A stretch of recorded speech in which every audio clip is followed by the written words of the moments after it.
our search for America's 10th MasterChef started off with a bang. Welcome to the 10th anniversary season of MasterChef.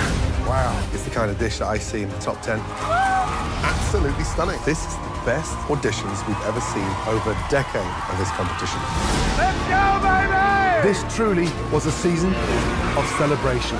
You may kiss your gorgeous bride. There we go. But we pushed our home cooks to their limits. It's one of the ugliest dishes I've ever seen. Oh, what happened to these? What's going on? Yeah, you ruined them. Kind of reminds me of like a decomposing corpse. What? You're not ready to go home. No, I'm not. Look at our station. Oh, my God. Stop the clock. Kidding me? Put on your blindfold. This can't be real. Come on, Dorian! I'm actually gonna have a stroke. Ah, you burned me. Don't shut down, Sam. Happy to be safe up here. And had some incredible moments. Welcome to MasterChef. One of the best macaroons I've ever tasted. I would love to sell a box of these at one of my stores. It's hard to distinguish this from the original. One of the best risottos in 10-year history of MasterChef. This competition has completely changed my life. With surprise after surprise. Chef Morimoto, Alessandra Ambrosio, Grant Atkins, Daphne Oz. A true beast in the kitchen. And for the first time ever, we went to London.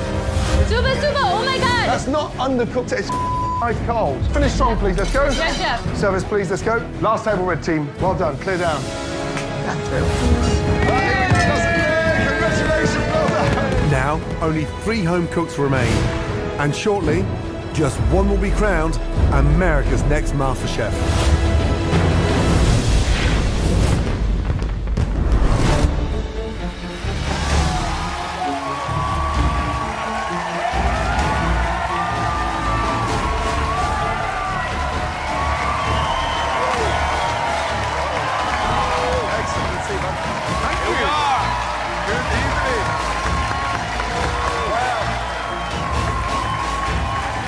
Welcome, everyone, to our incredible Season 10 Grand Finale.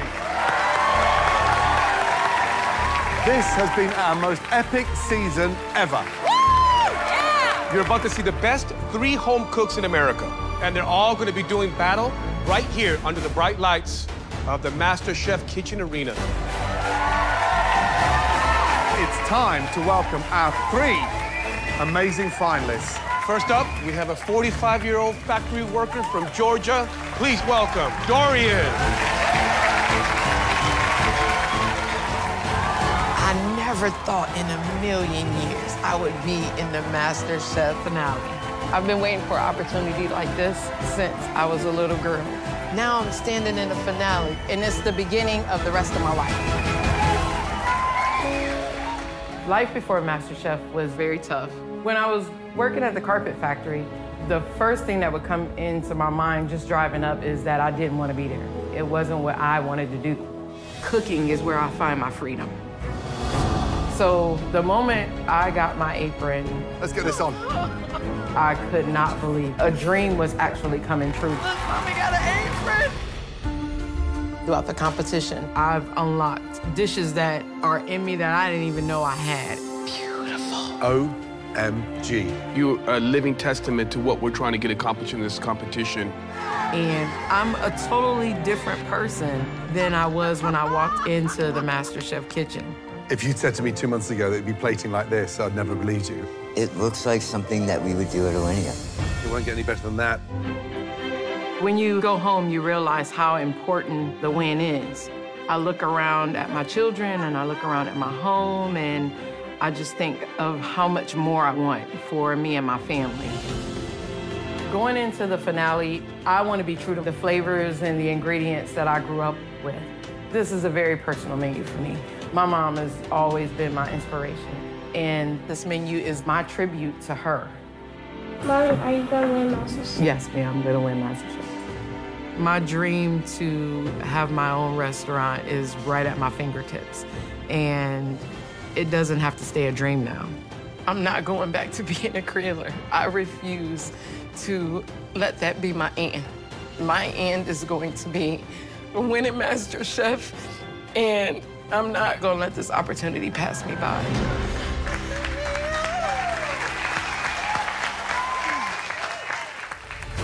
Next, a 22-year-old Harvard student from Rhode Island, Nick. It means everything to be here in the finale. I feel fortunate that I've had so many things in my life that I would count as big successes, but at the same time, a lot of those had nothing on getting that white apron. I have to say, I totally expected to not like this, and it's really good.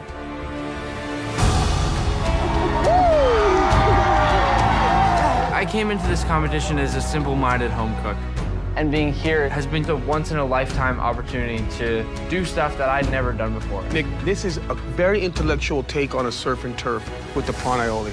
I just love that creativity. And to just take massive risks. You have something that is somewhat common, presented in a very unconventional way. It's really nice. Thanks, Chef. Amazing. Thank you. Good job, Nick. Man, it's good. It's good.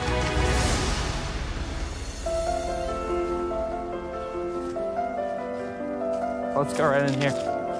Since coming back from the Masterchef kitchen, I have this newfound sort of hunger to win that I've never seen before.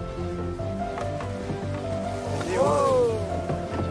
That's a lot. For me to pause school, it was a bold move, but one that I would definitely do again.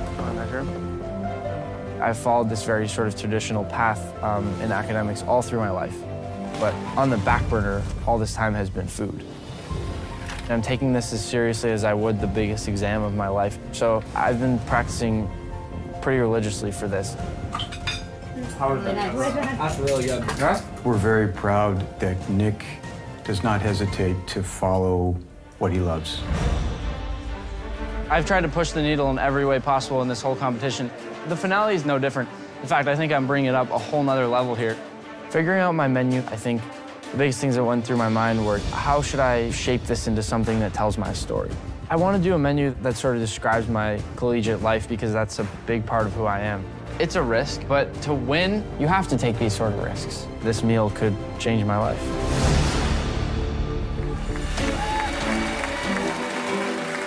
And finally, ladies and gentlemen, a 31-year-old former Army interrogator from San Diego. Please welcome Sarah. Coming back into the MasterChef kitchen, it's really just a dream come true. And I feel like every step in my life has led to this exact moment. I grew up in a really poor family, so it was either you get scholarships or you join the military. The military toughens you. And coming into this competition with that mentality has given me a huge advantage. You've nailed a rack of lamb. It's the kind of dish that I see in the top 10. My journey in this MasterChef kitchen, it has been such a roller coaster. Kim, you're in charge of the chicken station. Stay focused on that. Buta, you help Kim with the chicken. Copy. But overall, it's been the most gratifying thing that I've ever done. That is perfection. I've never seen such a beautiful, artistic piece of fried chicken. What does a frog say? Good Great job. It's crazy how fast kids grow, so it was really hard being away from them. But the thing that will make it worth it is winning this thing. These finale dishes are really near and dear to my heart because I'm bringing my family into the MasterChef kitchen with me. My husband's a sommelier, so my menu is based off of classic food and wine pairing. I can't tell you how proud I am. You've transformed through this entire experience. Cheers. Cheers to winning MasterChef. To the next MasterChef. I'm ready to take this thing as far as I possibly can. This is not a moment I can let slip through my fingers. Sarah, Nick, Dorian, congratulations to all three of you on making to the incredible finale. Welcome to the biggest cook of your entire lives. Dorian, you're the oldest contestant ever in the finale. How are you feeling right now? Being the oldest in the finale just lets you know that you never give up. You just keep pushing forward, it'll happen. Nick, you are the youngest competitor that's ever been in the finale at 22. I've seen you push the creative envelope all season long. Will your menu reflect that this evening? Absolutely, Chef. Yeah, the creativity, I try to push it as hard as I can, and I'm going to keep doing that. Sarah, you admitted that you were underestimated in the beginning of this competition. I mean, I've been underestimated for my entire career. People don't look at me and think I was in the military, but, you know, I'm here to bring my A game. All of you, you're not here alone. Your friends and family are here to give you all their love, all their support. Now, Dorian, you have your husband Charles here, your sons and your daughter. Charles, welcome back, sir. Any last words of encouragement? Dorian, go out and do it. God is with you. Your family's with you. We love you. Of course, Nick, you have your parents here, Chris and Sudi, and your brothers. Chris, it's every parent's nightmare when your child leaves Harvard to go and pursue a job in the kitchen. Yeah, he's made it clear this is his dream, and he wanted to follow it, and we wanted to support that. I think he's really found his direction. Sarah, you have your husband Michael, your mom, and kids. So, Michael, all alone, 3 kids under 3. The sergeant's gone. You are in charge of the platoon. You look exhausted. Does she have what it takes to deal and to cook in this immense pressure of this finale tonight? I've never met anybody who's dealt with more pressure in their life. You know, she can handle anything. As well as your wonderful families here to support you. Give it up for season 10 contestants up on the balcony. And previous MasterChef winners. Come, guys. Well, everyone, this is season 10. So, for the winner, we have our biggest prize package ever. You know that you'll get the title, right? You'll get the trophy, and of course, $250,000. But that happens every season. This season, one of you will also win a complete, top-of-the-range, state-of-the-art, stunning Viking kitchen. Win here, and your kitchen back home will truly be worth of a MasterChef. And you'll get the greatest prize of all, because for the first time ever, 10 seasons, the winner of MasterChef this year will get to train in each of our restaurants. Trust me, that is a prize that money truly can't buy. There's only one thing standing between you and winning all of that. A perfect 3-course meal. 1 stunning appetizer, an incredible entree, and then a beautiful dessert. Please tell us about your menu. Dorian, we'll start with you. My menu is inspired by the homage of my mother in Georgia. I'm taking components of my mother's cooking and I'm telling a story of her. Beautiful. Nick? So my menu follows a college theme. It's pretty fun, playful. And then I have a lot of sort of family background influences in there. Sarah? So my menu is inspired by my husband, who's a sommelier. And the dream is to open a set-course food and wine pairing restaurant in San Diego. Listen, they sound amazing, ambitious, and definitely risky. Big question is, can you pull it off? It's time to start the appetizer round. Now, listen closely. You'll have just 1 hour to make your appetizers. 1 for each judge. That's 3 total. You know what's at stake tonight. Everything. Let's have 60 minutes on the clock, please.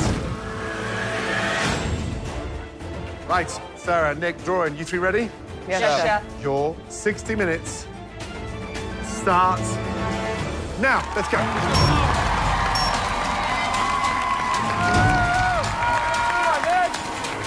right, let's do it. Do it. Woo. These are the 3 best cooks this season, period, hands down. Scouts. I really want Dorian to win because she is incredibly talented. She needs to stay true to who she is, but bring it at 1,000. Carrots, shoot. Oh, man. I'm totally Team Nick. I just think he's everything a chef should be, just really pushing the boundaries, and I think he just really brings something new to the table. Excuse me. Sarah, her ideas that she's going to be bringing tonight are really bold. I think she is ready to try to take this trophy.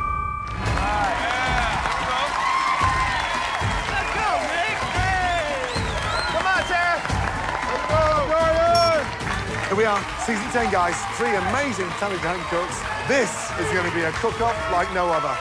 The pressure is higher than ever. They gotta aspire to be where those past winners are right now. Man, goosebumps. I know, man. I know.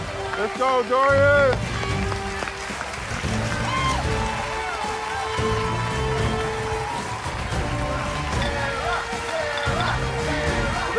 culmination of season 10. Our biggest, our brashest, our most twist-filled season.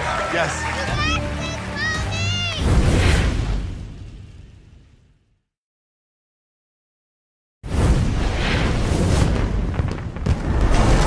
Just under 55 minutes to go.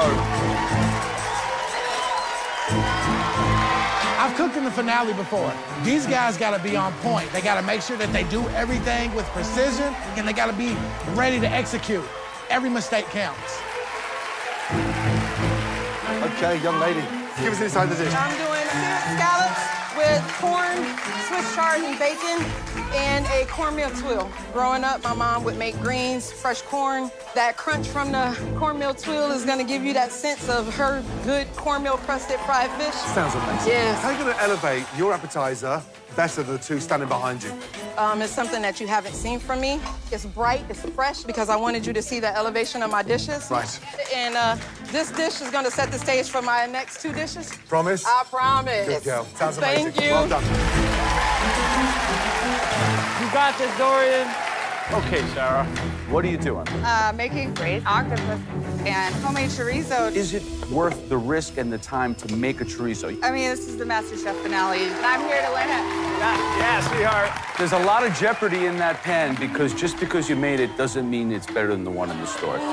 Secondly, we all know that you could easily boil octopus in an hour, then grill it, and it comes out perfect. Double jeopardy in braising the octopus. Why? My husband took me out on Mother's Day, and I tried octopus, and it was flash fried. So because I loved it so much, I wanted to share it with you guys. That's a huge octopus. Yeah. She better just use the bottom of those tentacles. Yeah. Sarah, good luck because you have a lot of cooking to do. I do. Thank you, Joe. All right, baby. Looking beautiful. There you go, Nick. You're perfect. All right, Nick. Talk to me about your dish. My appetizer is called beer pong, and it's an umami-dusted soft-shell crab, palm souffle, and a tomato party cup. So let's address the elephant in the room, okay? What's that? The palm souffle. All right, Yes, chef. It takes chefs a very long period of time to be able to master this technique. Do you feel it's gonna have a place on your dish? It's gonna be the ping pong balls for my beer pong. Gotcha. Beer pong. We don't have that back there south of the border. What the hell is beer pong? I'm no extraordinaire, but basically you got teams and you just toss ping pong balls into cups. All right, so what are you worried about here, Nick, that can potentially go wrong? The palm souffle are pretty hard, but if I can do that, I'm pretty free and clear. Go for it, okay? You can do it. Time is flying, y'all. Time is flying. Halfway, guys. 30 minutes gone.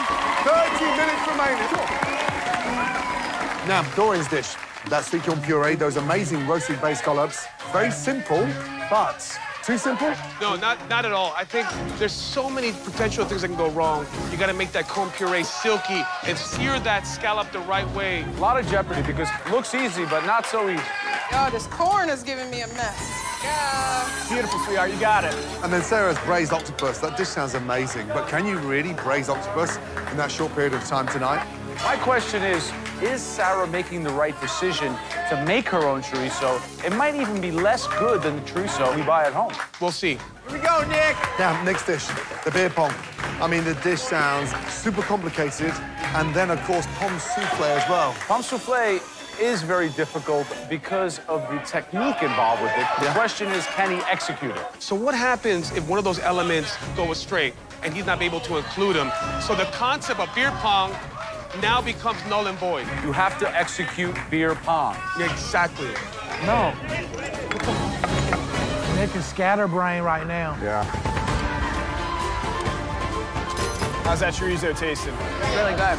Beautiful, Sarah. Beautiful. Teach me something, Dorian. I'm still learning. Guys, I'm concerned. Dorian is starting to cook the scallops way too early. 15 minutes too early. You got it, baby.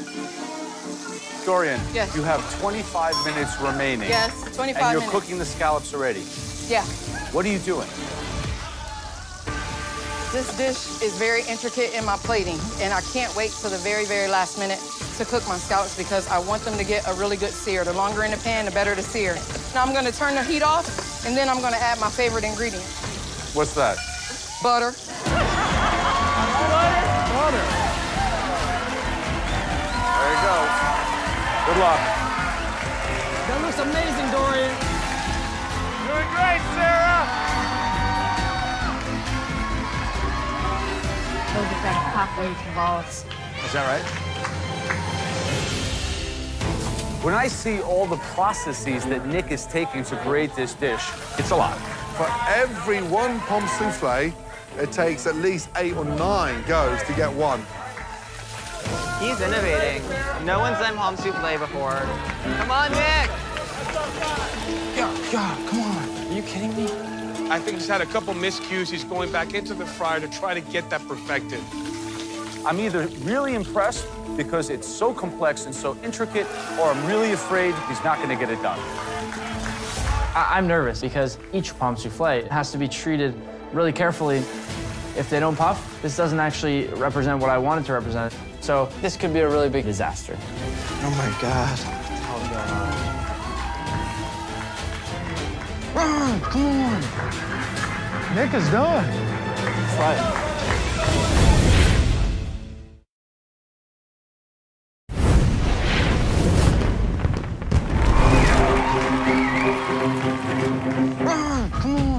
Nick is done. That's right. 15 minutes to go. Come on.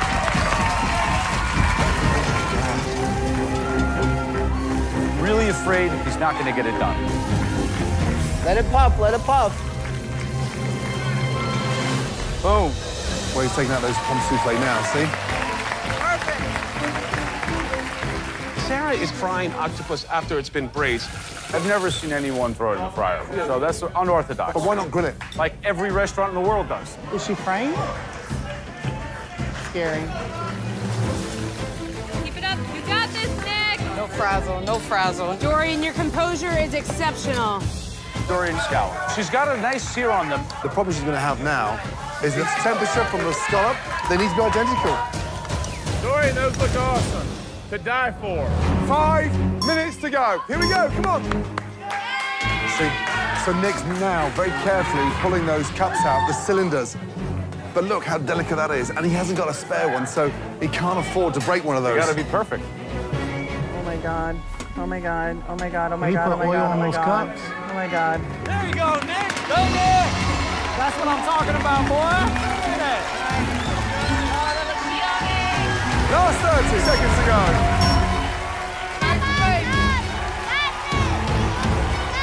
Yeah, those look great. You go, Nick. There you go, Nick. Ooh, I am obsessed with Sarah's plates. Good. Look at Nick's hand shaking, lifting those over. Sarah's hand is shaking as well. My God, the nerves are getting to them, guys. This is where you need to compose yourself.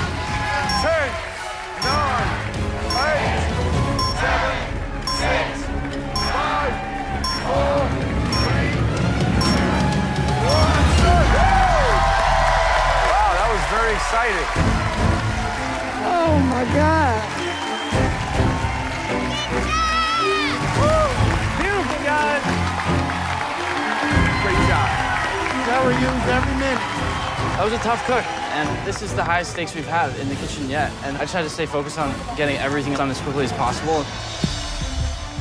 Sarah, Nick, Dorian, what an amazing performance. Now, for the most exciting part of our jobs, to taste those incredible appetizers. This sets the stage for the entire meal. Let's see how well you did.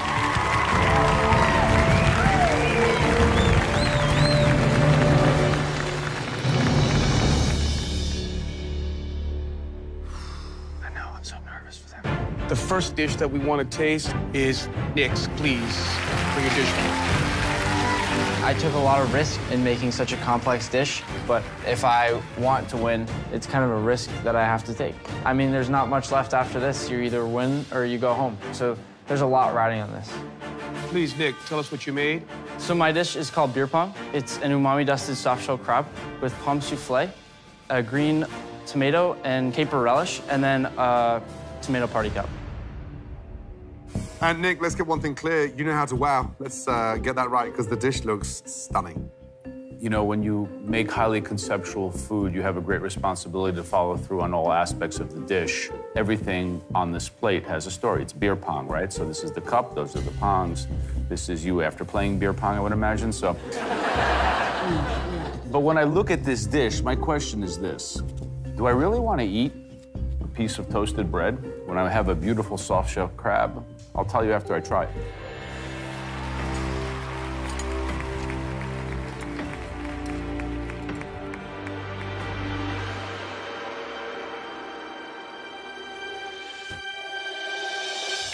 Here's the fascinating thing about the way you cook. You practice on a tightrope with no safety net. And so I have to then remove the gimmicks and get back to the heart. The hero's the crab is absolutely delicious. I mean, you fried it beautifully, it's crisp, it's elegant. I love the relish. And the articulation of getting slices of potatoes to souffle into these small, beautiful little discs and stay crisp like that, it's mind-blowing. But the cone and the pomme souffle, it didn't make any sense. I think that's the bit I'm understanding with difficulty. But great job. Thanks, Chef. You know, Nick, the cooking that's been achieved here is brilliant in a lot of ways. I love the play on deconstructing the remoulade sauce, but it's hard to integrate the cup. It seems a little bit superfluous. Look, Nick, there's good news and there's bad news in this plate.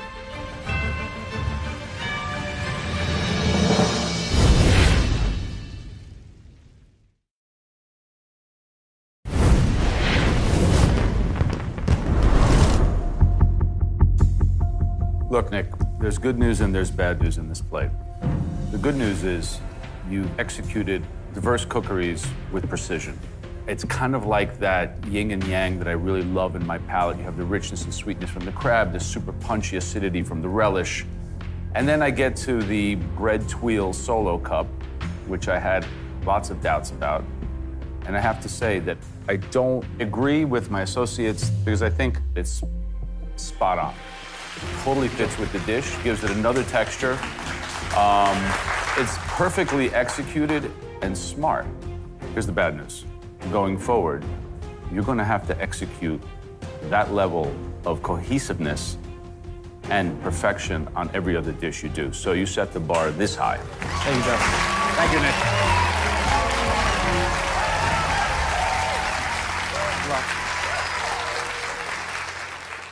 Next up is Dorian, please.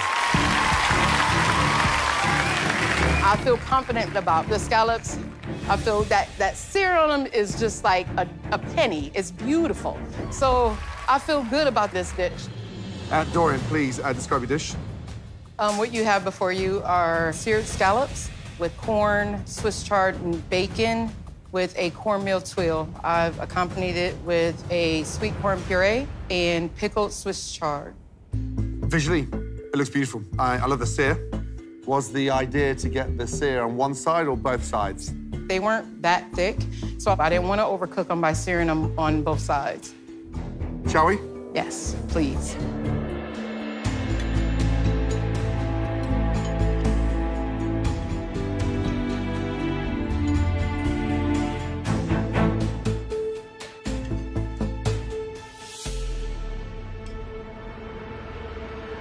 Dorian, it's delicious. Let me tell you that. Here's the thing, it may look rustic and simple, but it does pack a punch. The corn element is delicious. Love what you've done with this crisp. I mean, it gives a really nice texture, super crunchy. The scallops are seared beautifully. You haven't done anything wrong. It's not the most difficult dish to pull off tonight, but I think you're trying to goad us in to what's coming next. I think, you know, for me, a big high mark here is the fact that you're able to, in essence, integrate 3 different expressions of corn and celebrate that in a way that makes sense and that's true to you. I think it really speaks to who you are as a cook and where you've matured and where you've gone here on this competition. Thank you. So I think that all the individual components of this dish are very, very good to excellent. I really think that the corn is outstanding. My question is, for this finale, for the Masterchef trophy and everything you dreamed of, did you risk enough? Yes. We'll find out. It's your heart on a plate. Great job. Thank you.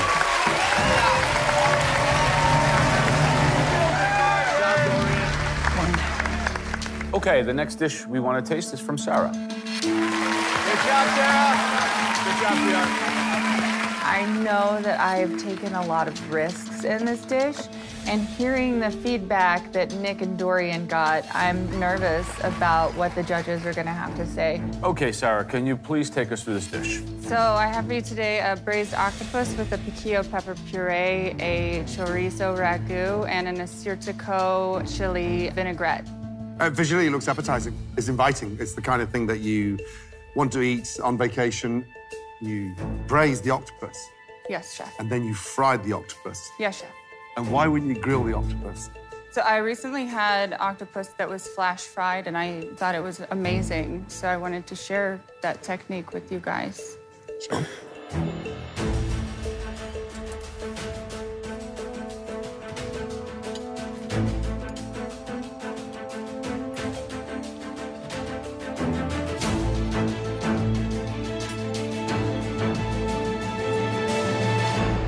And the octopus is super tender and really delicious. Here's the awkward bit about this dish. You went out of your way tonight to make a chorizo sausage within 60 minutes. That kind of sausage takes weeks and months to mature and to improve. So I'm not getting that spicy authenticity. Here's the other issue. When you've cooked something so beautiful as that, give me half of it. Let me beg for more. Don't OD me on your appetizer. But good job. Thank you, chef.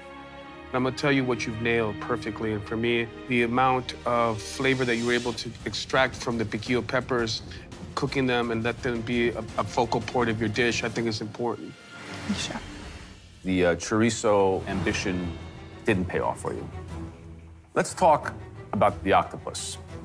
You took an octopus and fried it. The sweetness reminded me of eating fried calamari. The good news is it tasted like probably the best fried calamari I ever ate in my life. Well done, Sarah. So you took a big risk, and it paid off. Thank you, chef. This is the biggest cook in the entire competition, and I'm disappointed in how the chorizo turned out. It needed to be absolute perfection. It's a tough one. Now I need to make sure that my entree and my dessert are all on point. Otherwise, I'm done. One's rustic, one's like super avant-garde, and one's traditional, you know? So it's like, what are they looking for? 3 outstanding appetizers. A lot to think about. I can't wait to see what they're cooking for the entrees.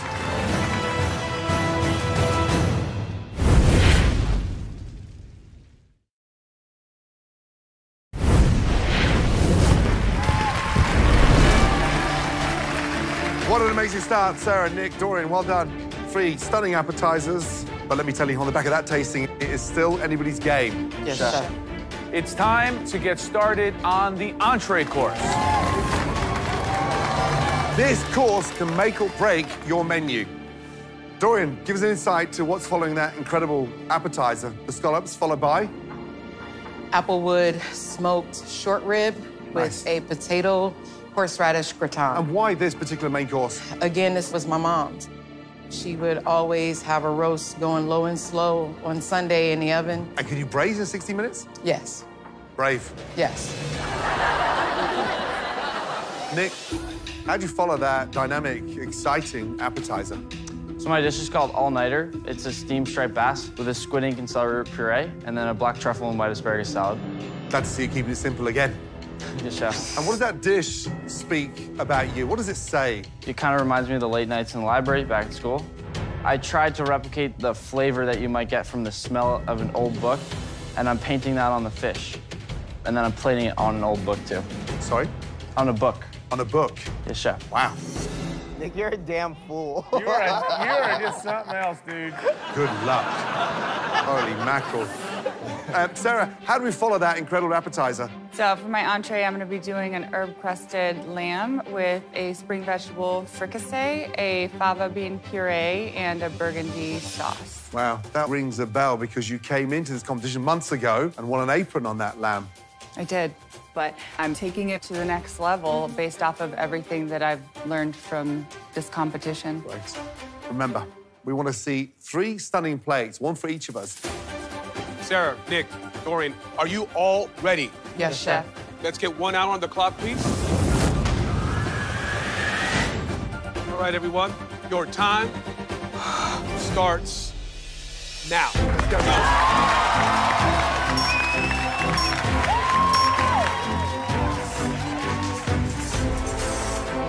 Behind you, Sarah. Through your MasterChef journey, you are putting together these skills that you need to win the MasterChef finale. So what these guys need to do is get out of their home-cooked ways and focus restaurant. They've got to bring in that mentality of, I am a chef. Here comes Sarah. Let's go, Sarah. All right, Sarah. 1 dish down, 2 dishes to go. Who's your money on? Well, you know, for me, it has to go with Sarah. I think Sarah's going to rebound from a couple mistakes she made with that octopus dish. I think she has a lot of resolve, a lot of resilience, and she's going to come back strong with this lamb dish. She has to show us her evolution by doing the same dish again. Is the risk too big that it'll just fall short? Go, Dorian, you got this. Now, Dorian's dish, that smoked braised short rib. In an hour. In an hour. But get that right, guys, the showstopper. On a technical level, can you really braise a short rib in an hour? Or is it a shortcut braise? It's a shortcut braise, you're absolutely right. Yep, it is. And you got to believe that Dorian wants to utilize that beautiful liquid that it's being cooked in, and that's going to take time to reduce. Let's go, Mom. You got it. You got it, Mom. Talk about jeopardy. Nick has created an expectation of this very narrative menu. How accountable do we hold him to this narrative versus the flavor of the dish? The question to you, Joe, is who wants to taste an old book? Joe. I don't think it's so literal. Fascinating. Look what Nick's doing now with that sea bass skin. He's removed it from the fish, and now he's going to put it onto trays, almost like it's a bit like the bacon of the sea. Hey, sweetheart, you still got 50 minutes. 5-0. You're looking great. Sarah, that smells great. That smells really good. Thank you. Her short ribs aren't in yet? Are you kidding me? Dorian's got to pull it together. She's running a little late. Oh, my God. She's got to get it on, otherwise she's over. She's just putting them in. Yeah, but she should have had those in within like the first 5 minutes. Like, it's insane.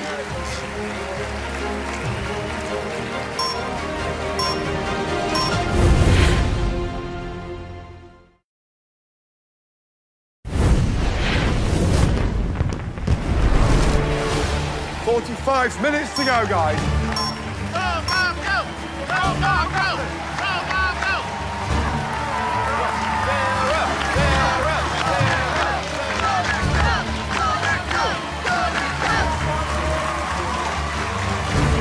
The atmosphere is like the Colosseum in Rome in here. It's awesome. Push, push, push. All right, Nick. You nailed the first course, at least in this narrative of telling your personal story. The bar is set super high. Are you feeling the pressure now of this all-nighter? A little bit, yeah, but that's kind of what an all-nighter is, right? My fear for you, Nick, is that your head is so into telling us the story. Is the food on the plate going to be tasty and delicious? I wanted to tell the story, but I think I did a really good job at making sure that I never sacrificed taste. So there's no compromise on flavor here. So you're feeling confident.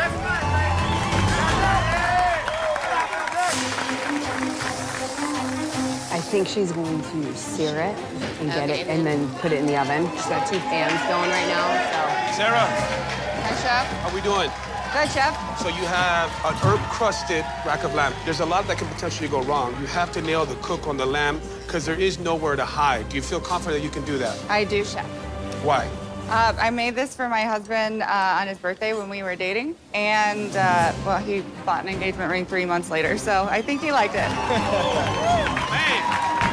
I'm ready to bring this home to my family. I've been practicing nonstop. Best of luck. Thank you, Chef. And I'm confident with my ability to cook this really difficult protein and knock it out of the park at a perfect medium rare. Okay, Dorian, so you said your mama cooks low and slow. You have 1 hour to braise. I got 1 hour. A lot hour. of jeopardy. Yep. What are you doing to shortcut the braise? How do you do it? I put the short ribs in the pressure cooker. Right. So that's gonna definitely speed up the cooking process. Do you think you can get the same kind of like depth of flavor you can get out of like a long 3-4 hour braise in a pressure cooker? Yes. You think that's a big risk to take during the It is finale a of risk, but this is MasterChef? the finale. I just got to get it on a plate where you guys will be wowed by it. Well, This you is have my to think, wild dish. Dorian, do you believe that what you're cooking is good enough to win this competition? Yes. Okay. Yes. Good luck. 20 minutes, Dorian.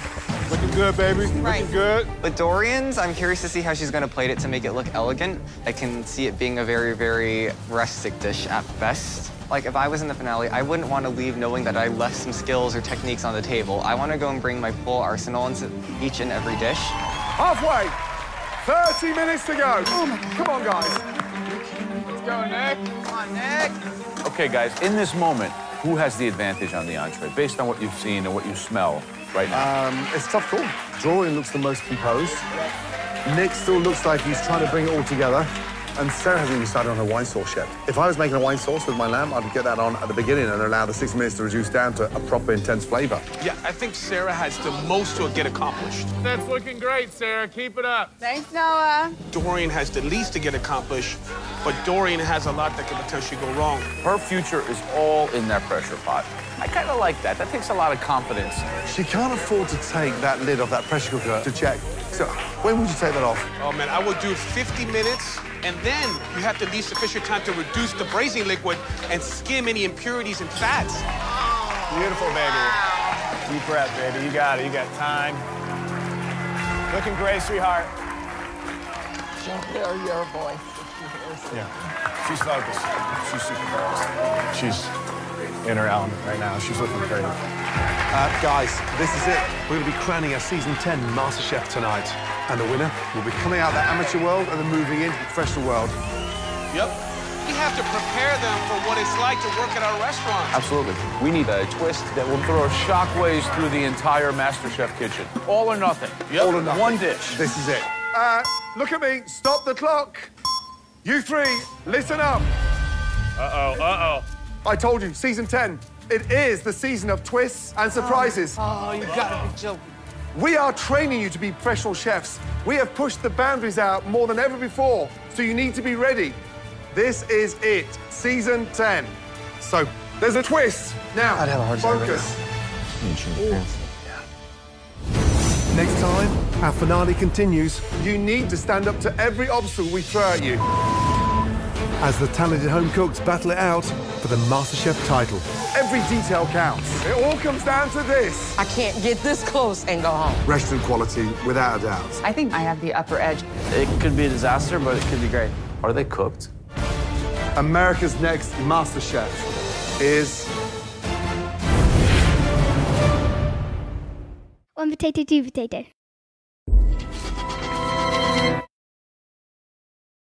Previously on MasterChef. Welcome to our incredible Season 10 Grand Finale. Let's go! You're about to see the best 3 home cooks in America. It's time for a perfect 3-course meal. The pressure is higher than ever. Pomme souffle, the most difficult souffle on the planet. Are you crazy? That is one stunning appetizer. Nick is scatterbrained right now. This is the highest stakes we've had. All or nothing. Let's get one thing clear. You know how to wow. I'm nervous. I'm taking it to the next level. You took a big risk, and it paid off. I feel good about this dish. It may look rustic and simple, but it does pack a punch.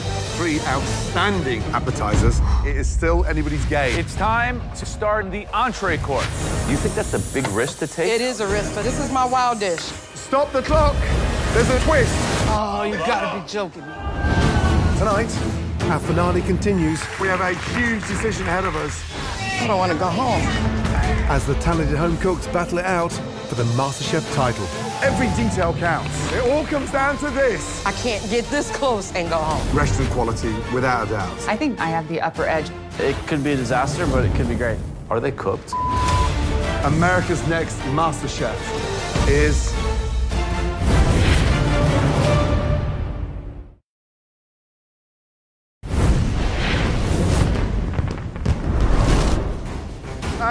Look at me. Stop the clock. I told you, Season 10. It is the season of twists, so you need to be ready. After this entree course, one of you will be eliminated. All 3 of you focus on cooking us right now the best ever entree, because somebody will be leaving this finale before it's even through. Wow. Understood? Yes, Chef. Start the clock. Let's go. Come on. You got this,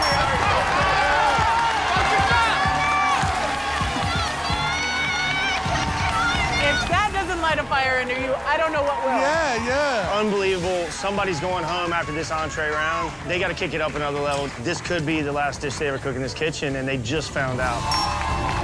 28 minutes. Right, Nick. Yes, chef. How you doing? I'm doing well, chef. Sadly, after this, one of you will be going home. Yes, chef. How does that sound? That sounds great. What? I like pressure, chef, so that just, I think that helps fuel the fire. Good luck. Yes, Yes. chef. Come on. Let's give it a go. Looking great, Mom. All right, Dorian, what do you have left to do? I'm waiting on the meat and on my potatoes. Then how are you going to present that? Under these domes, and then I'm gonna take the smoker and smoke the whole plate. A lot of it hinges on the success of these short Yes, I'm praying to the pressure cooker gods that I don't go home before the dessert round. Nice. Hey, man. Stay on your game, Nick. Stay on your game. So, fascinating entrees. So Nick is really going all out on this one. He's steaming the bass. It's not a fish that steams well. It doesn't give it much flavor, does it? It's just sort of, it makes it even blander. I would be worried about that if I were Nick. Can he taste one of those pieces of fish? Taste it! She just started her sauce. You know how Joey's about raw wine. Yeah. Right, young lady, how you feeling? Good, chef. When we slice through that lamb, that needs to rest it. Yes, when chef. are you taking it out of the oven? At what stage? I'm taking it out right now, just Smart. a little bit before medium rare. Wow, Sarah, look at that. It looks amazing. Look at that color. Foil on top to protect the bones and slice at the very last moment, right? Yes, chef. We're 12 minutes to go. Focus, okay? Yes, and good luck. Thank you, chef. Thank you. Sarah chose to do an herb-crusted lamb, and honestly, I think it's a bit safe. I just would have liked to see something new and fresh, which I think the other two are doing. 10 minutes to go. Last 10 minutes. Here we go. This is it. Dorian's turned off a pressure cooker. This is the moment of truth now. I don't want to go home. I don't want to go home. You're good, Mom. Let's go, Mom! Let's go, Mom! Here we go. Yeah. She seems very pleased. I like that, Dorian. I wonder when they eat Mommy's food. Straight out of the pressure cooker into the saute pan, reducing the braising liquids. She's on fire. So Nick's got his books out. Look at that. Yes, indeed. Amazing. She's got to let that sauce cool down. She needs to reduce that a lot more. Yeah, she does. It's marvelous. 6.5 minutes to go.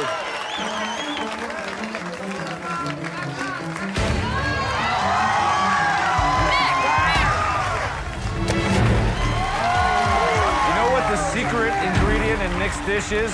A dash of madness. Looking like you want to win, Mom. Noah, who's on the edge?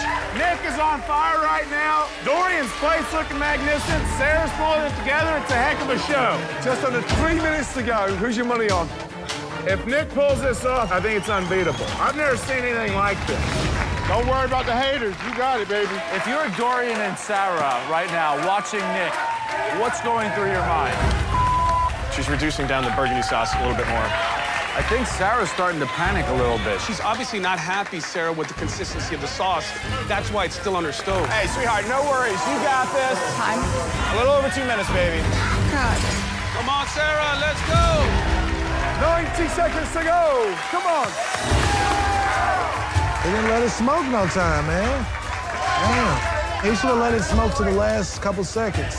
Here we go, Nick.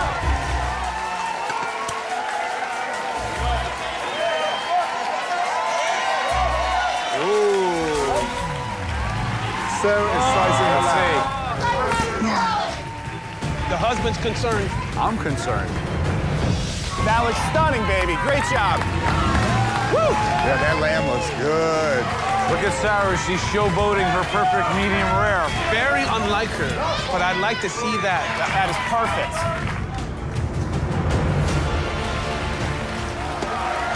10, 9, 8, 7, 6, 5, 4, 3, 2, 1.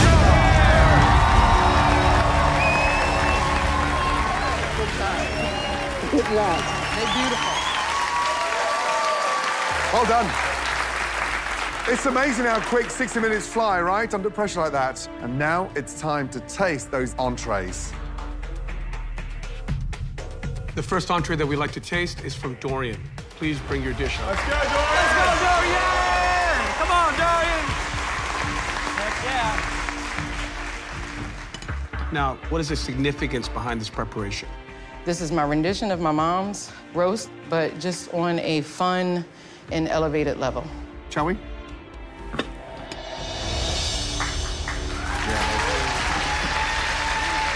Dorian, what have you made for us? A applewood smoked short rib with a potato horseradish gratin. I mean, it looks beautiful. I love the finesse. It looks like you could do with a touch more sauce. I love when I can look at a dish and already understand what the flavors and textures are going to be in my palate, but it's less aesthetically pleasing than I'd like to see.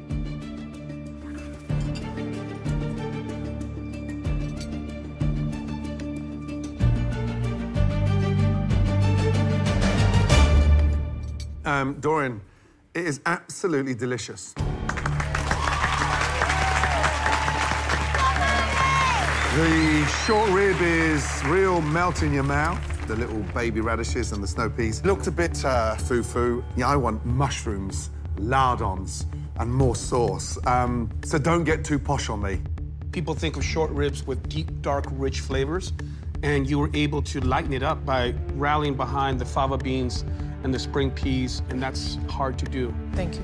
I love the very pungent, acidic potato gratin, the horseradish, and that sweet pea puree, but I find this yellow plate very unappealing. I wish that the aesthetic matched the simplicity and the elegance of the flavor of this dish. Okay. Thank you.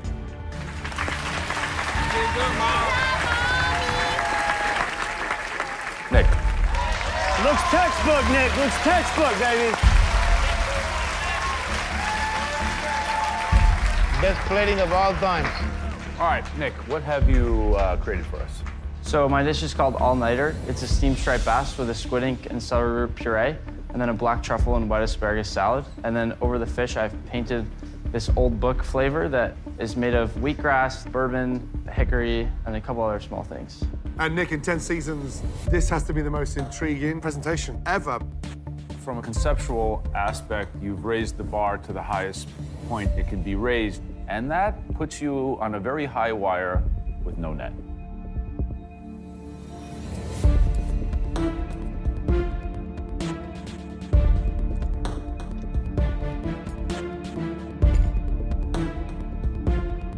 And Nick, the fish is steamed beautifully. Let's get that absolutely clear. But I'm trying to get in between your ears at the moment because there's a lot going on here. It's very sweet and it's very smoky that leaves you questioning why so many elements to one piece of fish.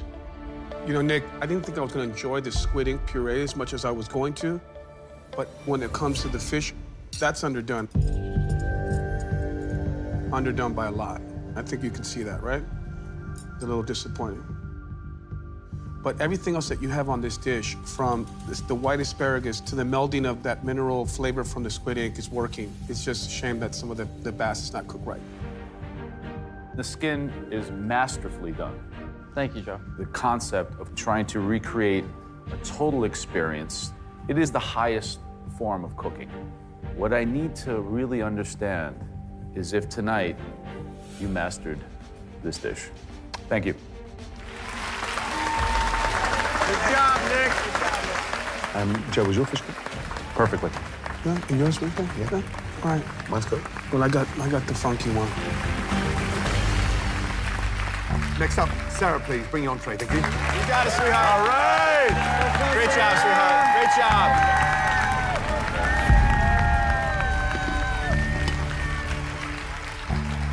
And Sarah, please describe your dish. So this is a herb-crusted rack of lamb with a spring vegetable fricassee, a fava bean puree, and a burgundy sauce. Visually, the lamb's cooked perfectly. It's pink in the middle. It looks delicious. Thank you, Chef. I agree with Chef Gordon. This rack of lamb was cooked perfect. Thank you. The vegetables are beautiful. The crust is colorful. It could be front cover of a food magazine. The one point that I kind of, again, eating with my eyes, I look at those Tokyo turnips, and I'm saying to myself, are they cooked?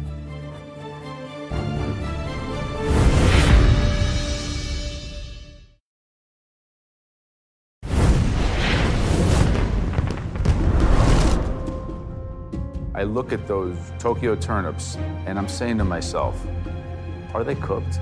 I hope so. Shall we, gents?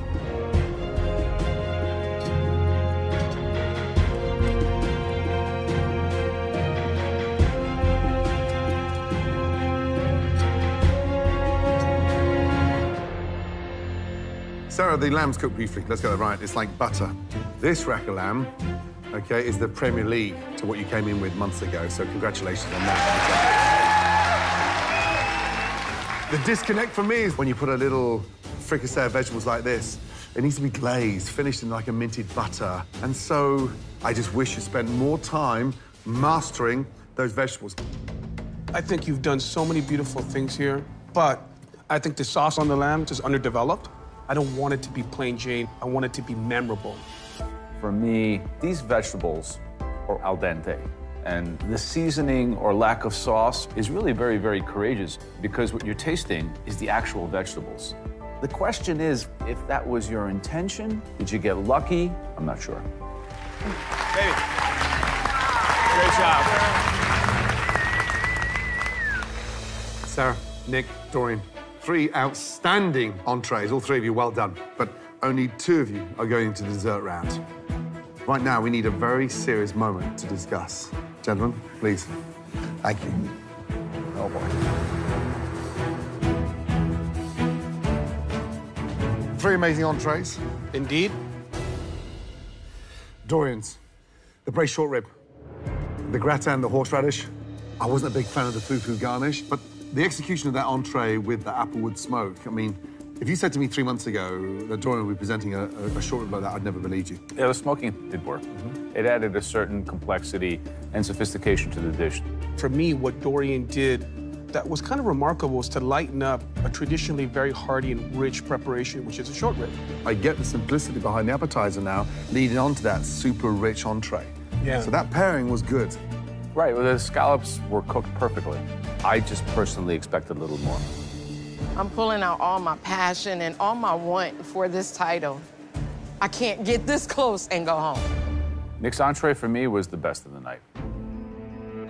I think it was a triumph. I thought it was well executed, and I think that's as good of a plate of that level of complexity I've ever seen from a cook that young. You know, I can't really rally behind Nick's dish because my bass was underdone, gravely underdone. He undercooked one of the 3. It's good to see season 10 with youngsters at 22 years of age coming in and executing dishes like that. That part, I absolutely love. But my palate's angry because do I want to taste a sea bass equivalent to an old book? No, I don't. It's so dangerous because he doesn't know where to say stop.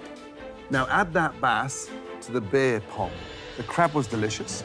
The palm souffle was salty and puffy and crunchy, and the crab was perfectly fried and seasoned. I just think you take the combination of the relish, the crab. I mean, the palm souffle had no business being there. With all these dishes I'm making tonight, I'm trying to send the judges a message that sort of says, I'm new, I'm different, and I'm gonna make things that no one's ever made before. And I like to think that these judges understand that to achieve greatness in food, you have to be crazy like this.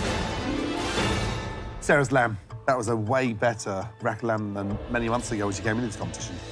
As a single item that we tasted in these entrees, the lamb was the most perfect thing presented to us. You have one side of her dish that was so spot on and so well executed, but the vegetables had nothing memorable about it. And that sauce was boring. Yeah, let's combine that incredible appetizer with those octopus and chorizo sausage. Her chorizo was the biggest technical error that we saw. But you can't take away from how well she cooked that octopus and made you, Joe, of all people, a believer of frying octopus. Yeah, likewise. I know that I'm up against tough competitors, but Nick had an undercooked protein, and Dorian is really plating more like a home-style cook rather than a master chef. So I think based off of those things alone, I have the upper edge, and I deserve to be in this competition. Gents, tough decision. Are we all in agreement? Yes. Yeah? Yes.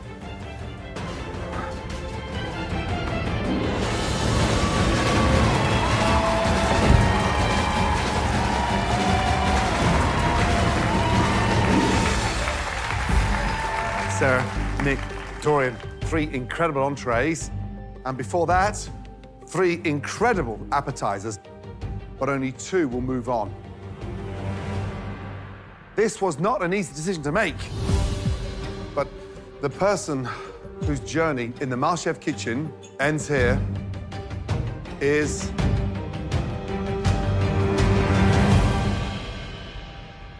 Nick.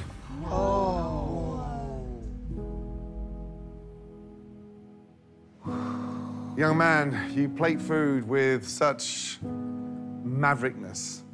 Tonight, the dish looked incredible, but unfortunately, one of the sea bass was undercooked. But young man, let me tell you, your dream does not end tonight. I love you, man. You're the man, Nick. I don't think I knew what I was getting myself into when I went to that audition. But I can't thank everyone enough. It's been amazing. Nick, we've come to admire your out-of-the-box thinking when it comes to food. And I love the fact you had the huevos to go to your parents and say, I want to go and become a chef. Thank you, Chef. The biggest compliment I could pay you is that after 40 years of having eaten every type of cuisine, your style and your ambition rewoke a sense I had for super intellectual modernist style cuisine. The type of people who shoot for the top at everything they do is such an admirable, courageous, and rare quality in this world. It's a testament to you to have the courage to say that I want to play at the highest level in everything I do. That said, if you wanted to come and work in any of my restaurants, or if you wanted to come and hang out in Italy with me for a while and get back to the basics of food, take you under my wing.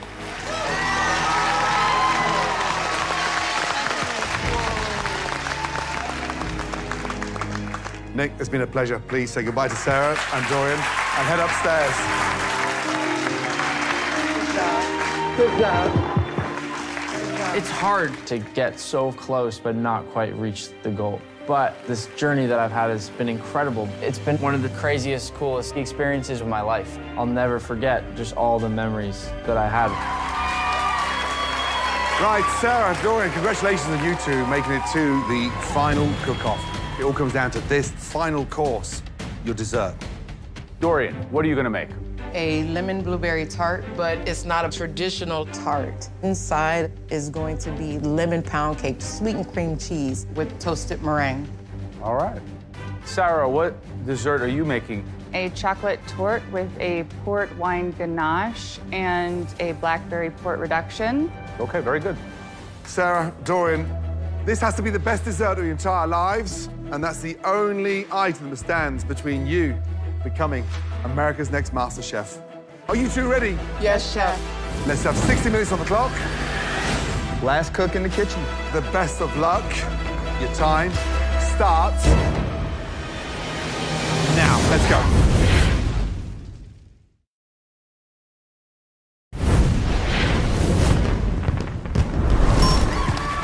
So, this is it. One final cook-off, dessert. It's without a doubt the one course that you think the most about when you finish a great meal. I think it's important to everyone to understand that it's not just the best dessert that decides the winner. It's all about the story from the app, the entree, and that final course, the dessert. That's right, baby. Zest those women. Nice technique. Thanks for saying that. I came in strong as a baker, and they're looking for me to shine. The pressure is on me. So it's time to step out of the box. That looks perfect, Dorian. Y'all know it's only butter and sugar. Does it need to be anything else? Going into this dessert round, I'm definitely concerned about going up against Dorian. She's known as the dessert queen. I'm really gonna have to show multiple techniques. I need perfection. Slow and steady with that chocolate, Sarah. That's looking good. Dorian. Yes, Chef. How you feeling? I'm feeling pretty good, Chef. Tell me about this dessert, because it sounds like a newfound dessert. How did you come up with the idea? I made it up. Right. I just took elements that I grew up with from my mom baking. I added some of me to it, and this is the dessert that I came up with. How are you plating this? I have a special plate. Wow, that's beautiful. Whose hands are they? They represent my mom's hand. That's beautiful. That's a cool plate. That's a cool plate. Those are mom's hands. Hands that give. Yes. The hands that serve. Yes. And the hands that pop you on the feed. head. That pop you on the head. I love that. Make it work, young lady, okay? Good luck. Thank you very much. Thank you. She's with you, Dorian. Incoming, Sarah. Sarah, Hi, I'm just curious, is this a flourless? It is. You have a story with this dessert? This is one of my husband and my favorite desserts to have at home. And since the theme of my menu is food and wine, the perfect ending to a tasting of wine would be with the port, and there's no more classic pairing than port and chocolate. So it seemed like the perfect dessert. You know, the idea with chocolate, it's very rich, it's very decadent. Do you feel you have enough components on this dish to balance out? Yes. I'm doing a lot of citrus elements in it, a little bit of orange zest, and then cinnamon, some vanilla. So you're making a port reduction, right? Now, what is the big mistake we see all the time in the MasterChef kitchen? Not cooking off all of the alcohol. Do you have so a plan? I started it early. All right. Best of luck. Here we go. Thank you, Chef. Ladies, halfway, 30 minutes gone, 30 minutes left, come on. You got it, baby. Let's go, Dorian! So Dorian's dessert, it's a new concept of dessert, and she's taking two desserts, combining into one. So it's a cake inside a tart. That's right. The dessert sounds a little bit confused to me. Yeah, but I just love the idea that she's doing something new. It might be a bigger risk than a contestant should take in the finale round of MasterChef. Reducing nicely, baby. Yeah. Yeah, it smells really good. Good. Yeah. Sarah's doing a chocolate torte with a port wine reduction. The jeopardy there, of course, is the chocolate. When you start talking about ganache, you see butter, you see chocolate, you see port, all very dense items. With dessert, it should be something that you can't resist. You want another spoonful. Is her dish too rich and too decadent? We have exactly 15 minutes remaining. Come on. Oh, Sarah's is beautiful. Sherry, who's your money on? My money's on Sarah. Why? First of all, chocolate. And second of all, I feel like it's a little bit more technical. Nice, Sarah. That was beautiful. Let's go, Dorian! Jerome, minutes away from giving up your title. My money is on Dorian, Chef. She's using all of those dope Southern flavors. I think she's gonna take it home. Come on, everybody, it's postre time!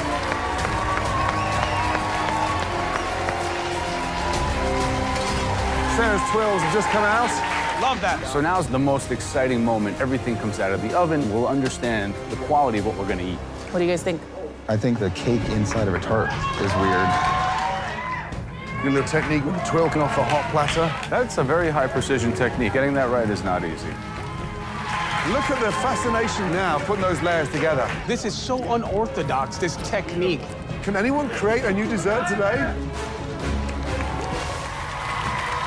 5 minutes remaining. The trophy, the title, the experience in our kitchens, it all comes down to this. Come on. Now, Sarah's including that port wine across the chocolate torte. For me, it looks a little bit too liquidy, and it could bleed into that chocolate torte.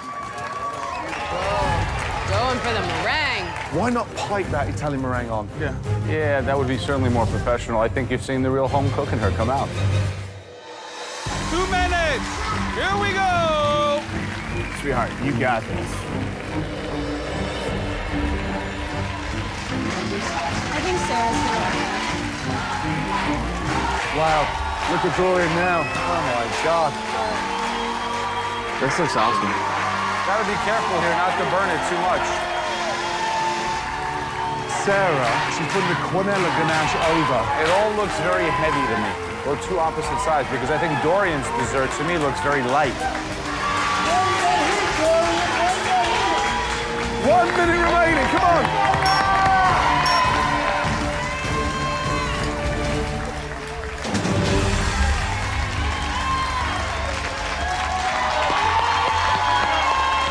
Come on, you guys, you can do it. Stay focused, Sarah. Stay on your plate. Don't worry about her. She shouldn't have finished that early.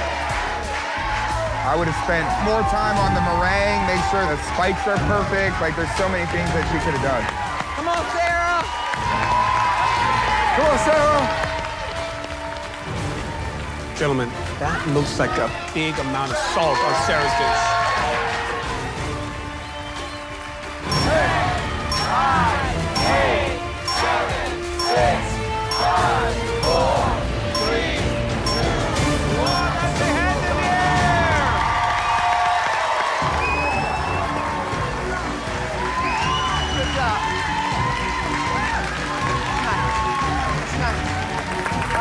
Amazing. That's a winning dish. That was really good. So good. I'm just hoping and praying that everything goes the way that I feel like it's supposed to. I feel like I'm supposed to win this thing for my family. I stepped out on faith, and I took a chance on myself, and it got me into the finale of MasterChef. So I'm just ready for the confetti to fall.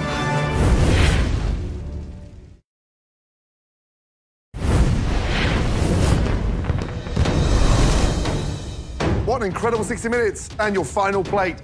Now, it's time for our final tasting. Gents, shall we?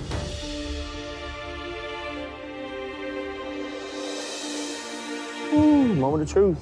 Right, Dorian, please present your dessert. Thank you. You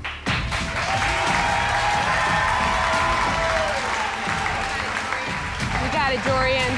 I do love this plate idea. Thank you.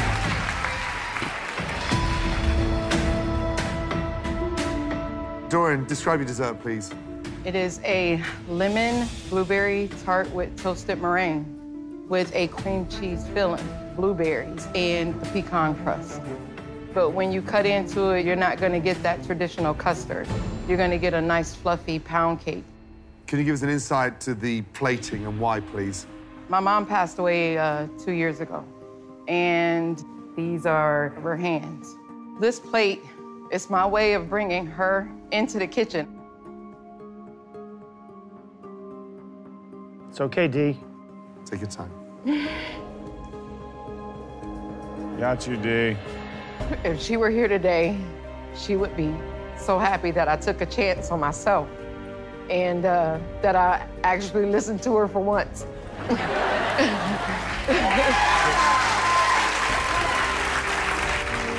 So visually, it looks beautiful. It's appetizing because it's like the hands that feast. It looks enticing. But what's it called? Because you've compiled 2 desserts into one. What was Mum's first name? Phyllis. So it's a Phyllis tart. Thank you. So, shall we, gents? All right, so I'm gonna give it a cut, and then we can really get to the inside. So let's take a good look at what we have in here. Oh, that's beautiful. There's a lot of action going on in here. I'm hoping that it all works together.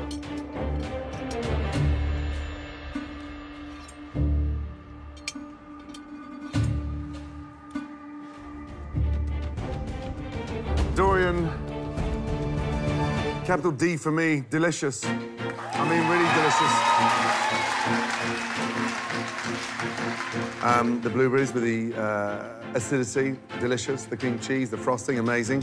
You've tackled one of the most difficult meringues on the planet.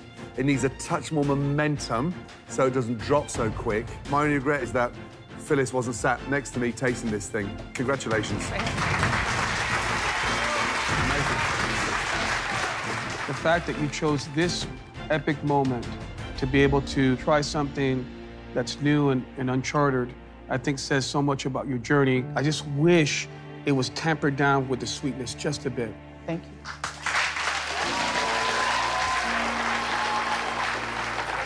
So, Dorian, every time I eat some of your food, I feel like I get to know you better. Thank you. And that's an amazing talent to be able to communicate through your food like that. It's what we asked for here. Tell your story on a plate.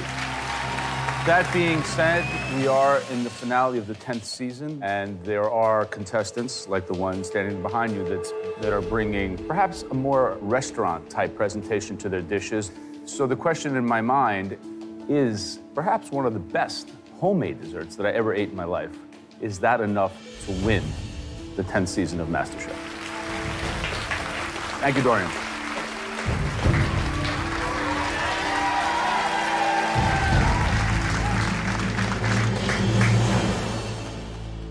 Please, Miss Sarah, can you bring down your dessert?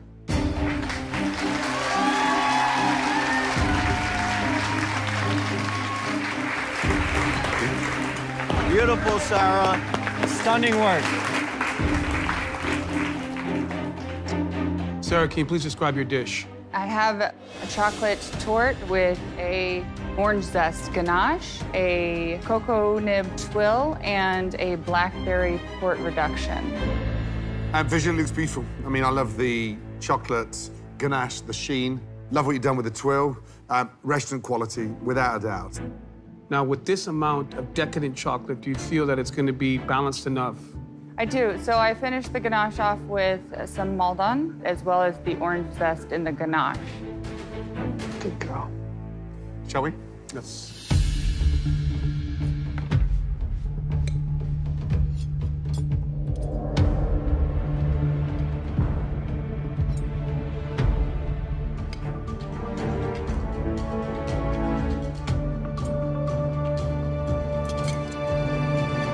Sarah, absolutely delicious.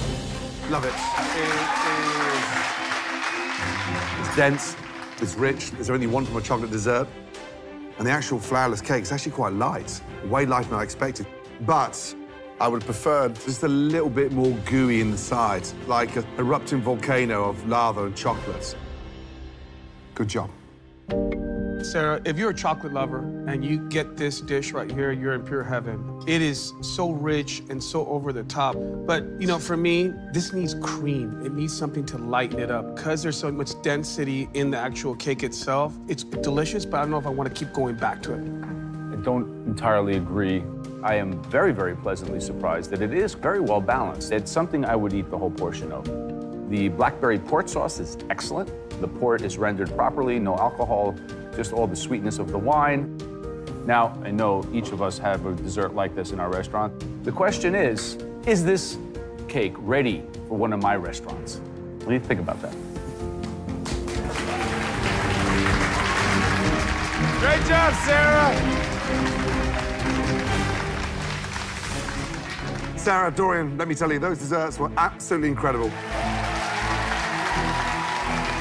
The three of us are about to make the toughest decision of this season. Please excuse us.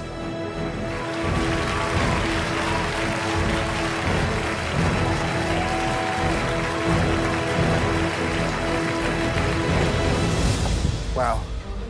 What an incredible cook-off. Yep, lots of process there. It's a competition in search of the best amateurs across the country. Two great finalists. Dorian's menu? Dorian came in with those pan-seared scallops. The shellfish played to her DNA. She executed the cook on the scallops, which, as we know, is very difficult to do perfectly. It didn't really come together like a restaurant dish. It looked like home-cooked food, but it was delicious home-cooked food. That short rib screamed her. Remember me through my flavor, not through my presentation. Beautifully done. A little something denser, more hearty in your entree. Yeah. And then she put together a dessert I've never seen before. I didn't think it was going to work. Cutting through that, it was incredible. The best thing I like about that dessert is that it was honest, and it was her. Her menu best spoke to her, taking low country cuisine and elevating it with better ingredients, modern technique, and creating this new Southern style of cooking. And I can see Dorian being a leader in that in the future. Sarah's first off, the octopus. Way too heavy to start.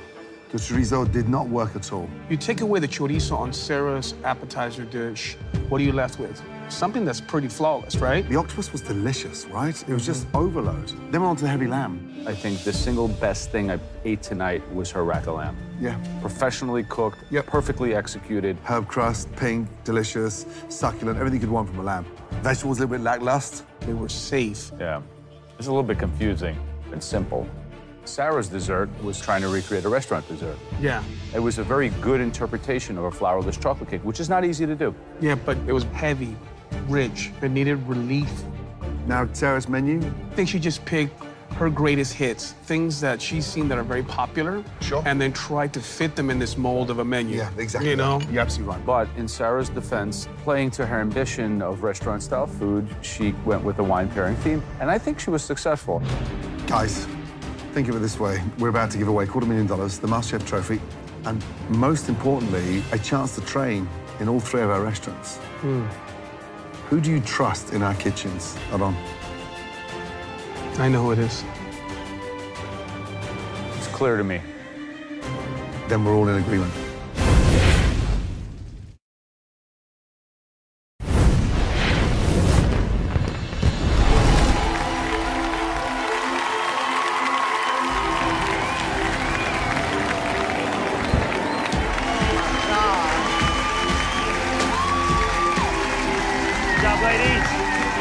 I've had to fight for everything in my life.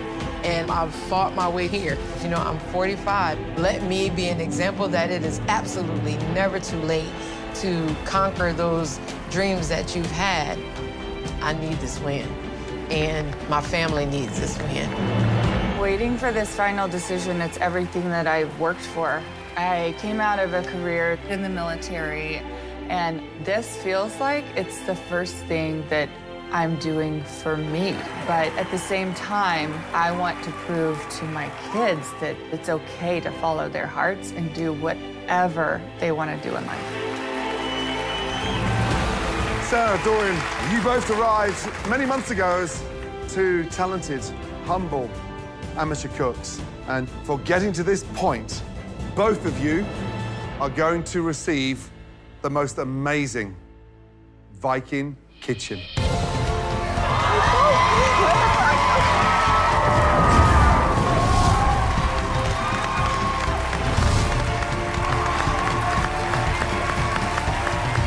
Congratulations, both of you, well deserved. But only one of you can take home all the prizes.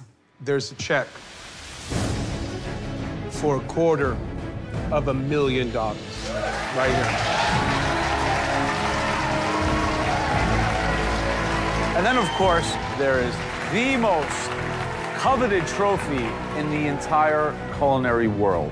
And then, on top of that, for the first time ever, the training in our restaurants.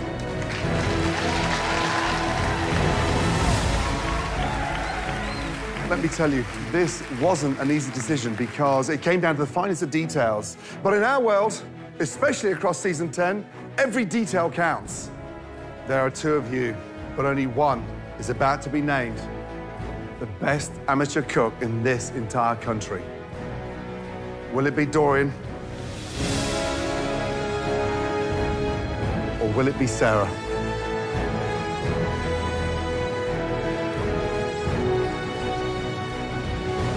That person, America's next Masterchef. Congratulations goes to...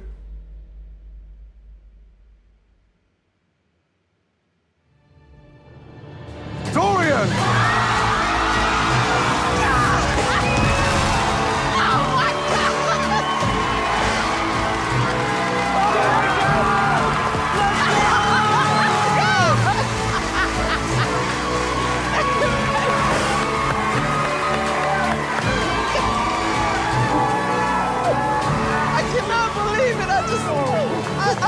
I can't even put words to how I'm feeling right now because I wanted this so bad. Dorian, come here. Come on. Congratulations. Congratulations. Well done. Go ahead, Dorian. Congratulations. Well done. This is yours. Ladies and gentlemen, our Masterchef winner, Dorian. Oh, my God.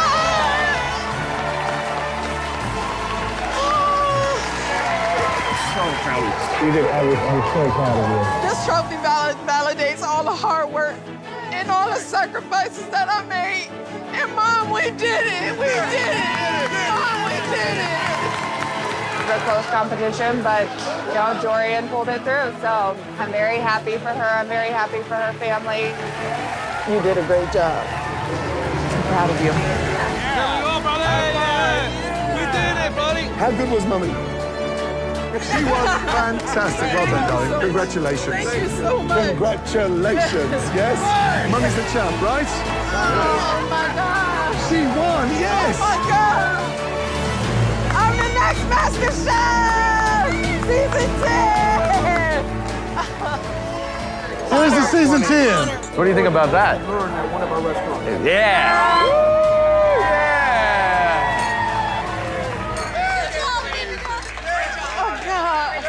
One potato, two potato.